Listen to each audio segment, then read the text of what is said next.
प्रथाबद्दल एक नक्की विचारायला आवडेल की प्रथा हे नाव का ठेवलं, म्हणजे इतकी नावं होती जेव्हा हा जो थॉट होता की आता you should move to saris and जे काही आपल्या डोक्यात आहे ते लोकांपर्यंत पोहोचावं, तर प्रथाच का? खरं अगदी काय म्हणायचं त्याला, खूप जास्ती विचार करून असं घेतलेला निर्णय नव्हता. मी आणि माझा नवरा आम्ही लिटरली कॉफी पीत बसलो होतो की आता हा बिझनेस आपण, म्हणजे कविता तू कर आता चालू, तुझ्या मनात 2 वर्ष झाली हे आहे तर तू आता इनिशिएटिव्ह घे आणि चालू कर, असं त्यांनी मला एक पुश दिला.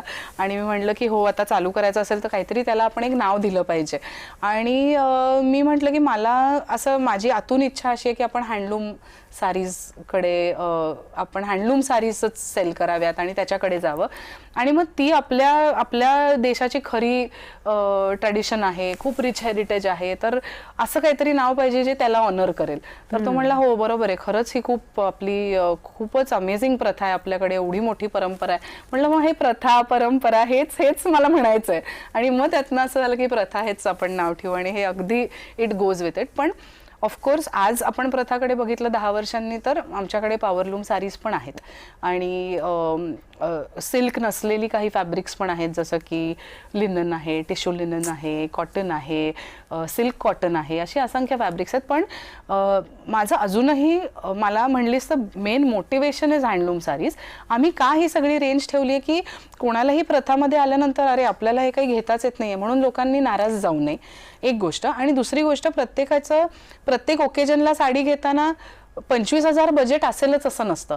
मला छोटंसं फंक्शन आहे, छोट्या फंक्शनसाठी घ्यायचं आहे, मैत्रिणीचं लग्न आहे, 10-1,000 माझं बजेट आहे, मग त्याच्यात मला छान फेस्टिव्ह दिसणारी पण पॉवरलूमवर विणलेली सुंदर साडी मिळू शकते. सो अशा ह्यानी पॉवरलूम साडीजचं कलेक्शन आम्ही ठेवायला लागलो, just to make it a more inclusive brand असं. सो त्याच्यावरच आधारित माझा पुढचा प्रश्न आहे, कारण अनेक महिलांच्याशी तक्रार थोडीशी आहे की प्रथाच्या साड्या महाग असतात.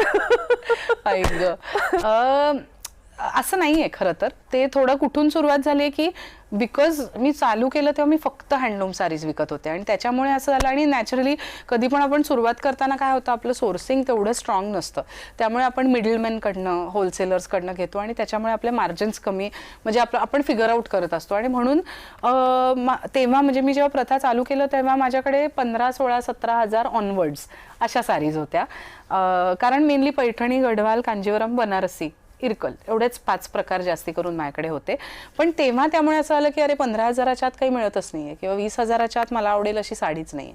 पण ते फक्त खरं सांगायचं तर पहिले 2-2.5 वर्षच होतं. त्याच्यानंतर आम्ही सिल्कमधल्याच पण कमी रेंजच्या 9, 10, 11,000, जसं की रॉ सिल्क आहे, बेंगॉल टसर आहे, मटका सिल्क आहे, अशा पद्धतीच्या साड्या आणायला लागलो की ज्या 8, 9, 10 हजारात आहेत. पण तरी लोकांना असं की नाही मला सिल्कची साडी नेसायची पण मला 15,000च्या आत काही नाही. मग we came to power silk. So आता ऍक्च्युली पॉवरलूम साडी. सो आता असं नाहीये खरं तर. आता प्रथामध्ये तुम्ही आलात तर 1,300-1,500 रुपयापासून साडीज अवेलेबल आहेत. पण ते म्हणतो ना फर्स्ट इम्प्रेशन लास्ट, तसं आहे की ते डोक्यात बसलंय की पहिले काय म्हणायचं ह्यांच्याकडे महागच साड्या, तर ती स्टार्टिंग पॉईंट आमच्याकडे हायर होता. पण तुम्ही कुठल्याही दुकानात गेलात आणि हँडलूम पैठणी घ्यायला गेलात तर तुम्हाला 18, 19, 20, 22, 24,000 या रेंजमध्ये मिळेल. ती आपल्या इकडे त्याच रेंजमध्ये आहे. असं नाहीये की आपण मार्केटपेक्षा महाग विकतोय, असं नाहीये. सो त्यातल्या त्यात हे उत्तर मी काय, आय होप दिस सॅटिस्फाईज